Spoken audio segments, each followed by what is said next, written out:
Die allerhöchste Kunst ist eine besondere Form des Turms. Der Pilar. Wie eine Nadel ragen bis zu 6 einzelne Menschen übereinander in die Höhe.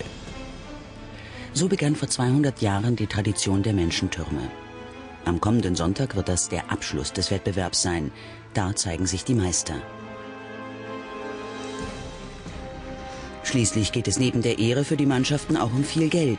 5.000 € gewinnen die besten Castellers, die am höchsten und am sichersten ihre Türme bauen. Für den Bau der Pilare haben die Castellers von Vilafranca einen Spezialisten. Felix allein bildet das Fundament. Mit seinen 104 Kilo scheint er unerschütterlich. Von Kindesbeinen an ist er dabei. Und er rühmt sich, die längste Schärpe der Welt zu haben. Normalerweise sind sie 6 oder 8 Meter lang. Seine ist stolze 12 Meter lang. 10 Umdrehungen und seine Hüften sind um einiges straffer und stabiler. Am Ende steckt man dann einfach die Kordel von unten in die gewickelte Schärpe hinein. Die Schärpe hat 3 Funktionen, mich zu halten. Das Gewicht abzustützen, das auf mich draufkommt, und für das Team als Fußtritt.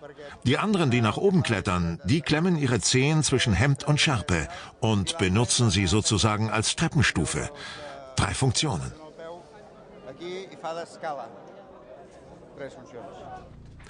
Wir steigen hoch. Bei dem Aufbau für den Pilar klemmt die Gruppe im 2. Stockwerk Felix in die Mitte, sodass er über die anderen herausragt.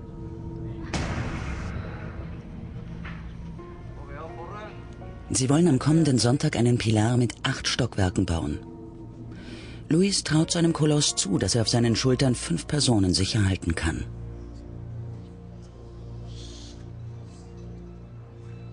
Felix hat 300 Kilo auf den Schultern. 4 Minuten bis zum Aufstieg. 5 Sekunden halten und ein Luis-Kommando zum Abstieg. Ein Gewichtheber wird nach spätestens 5 Sekunden vom Kampfrichter erlöst, wenn er bis dahin nicht zusammengebrochen ist. Felix hat die 300 Kilo fast 6 Minuten auf den Schultern getragen.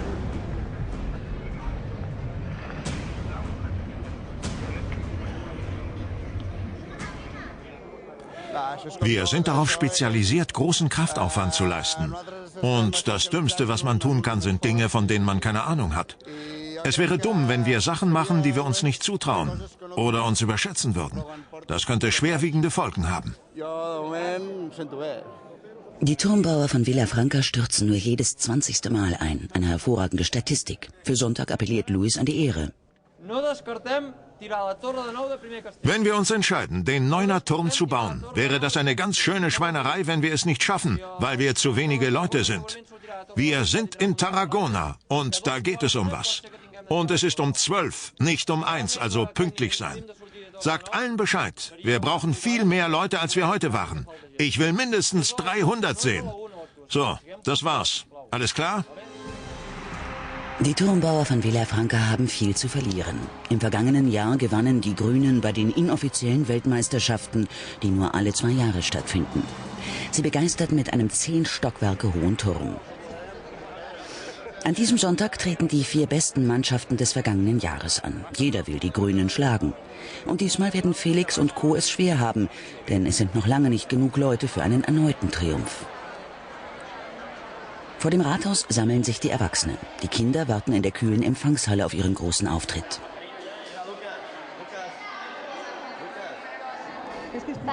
Ich will nach ganz oben, weil es so schön hoch ist, wenn man runterguckt.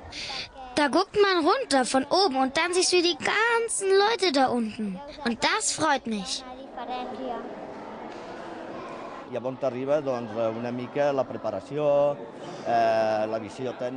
Mein Vorteil ist, dass ich ja auch mal in Xaneta war. Ich kenne ihre Gefühle genau und deshalb finde ich die richtigen Worte. Sie werden heute erst ganz zum Schluss entscheiden, ob Marçal oder Lucas ganz nach oben klettert. Wem sie den größten Triumph erlauben und das größte Risiko zumuten. Wenn sie aus dem Rathaus kommen und einen Turm stürzen sehen, lässt das niemanden kalt. Aber Cheftrainer Luis hat sich entschieden. Lucas unten und Marçal als Enxaneta ganz oben. Sie werden den 9er Turm bauen. Ein großes Risiko, denn es sind bei weitem nicht die 300 Mitglieder, die Luis und Mejia erwartet haben.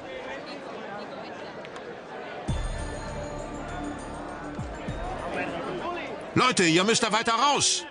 Die Leute da in der Mitte sind überflüssig, verdammt. Xavi, lass den Vicens da durch. Schon beim 4. Stockwerk macht sich bemerkbar, dass nicht genug Leute von den Seiten drücken. Auch Marçal spürt natürlich, dass es nicht perfekt läuft und die Erwachsenen versuchen, den Aufbau zu korrigieren. Die Musik ist sein Signal zum Aufstieg. Er sucht Lukas. Lukas, Lukas, du musst hoch. Lukas kommt von der anderen Seite des Turms und ist ein wenig spät dran. Gleichzeitig steigen sie nun die letzten 3 Stockwerke auf. Marçal und Lukas sind nun auf gleicher Höhe des Turms.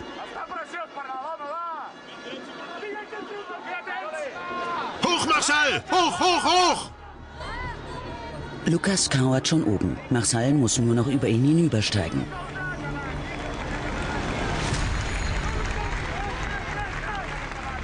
Der Abstieg beginnt. Ein Wettlauf mit der Zeit. Cheftrainer Luis rennt besorgt und aufgewühlt um den Turm. Hey, passt auf! Drückt!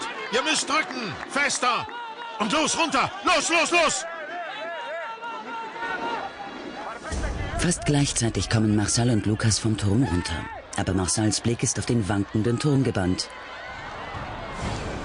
Und vor seinen Augen platzt der große Traum vom Triumph. Ja doch, es ist gut. Der Turm ist zusammengekracht, weil die Leute müde sind. Die Hitze, das Warten macht müde. Es ist so, wie es ist, kein Problem. Die Kinder haben es bis nach oben geschafft und sind auch nicht runtergefallen. Ich bin noch ganz aufgeregt, dass ich da hochgestiegen bin.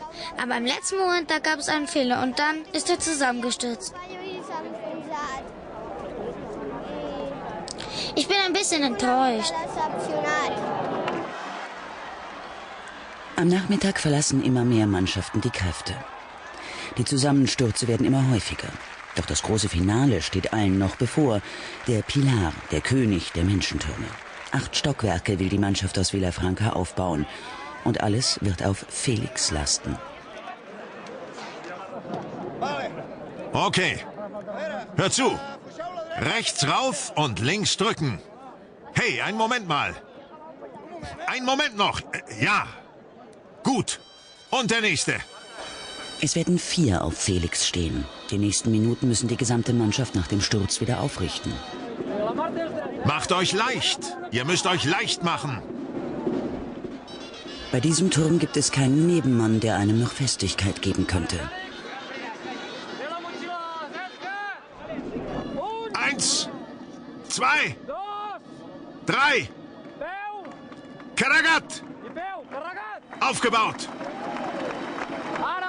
Macht euch leicht! Leicht machen und schnell runter! Los, los, los, los, los!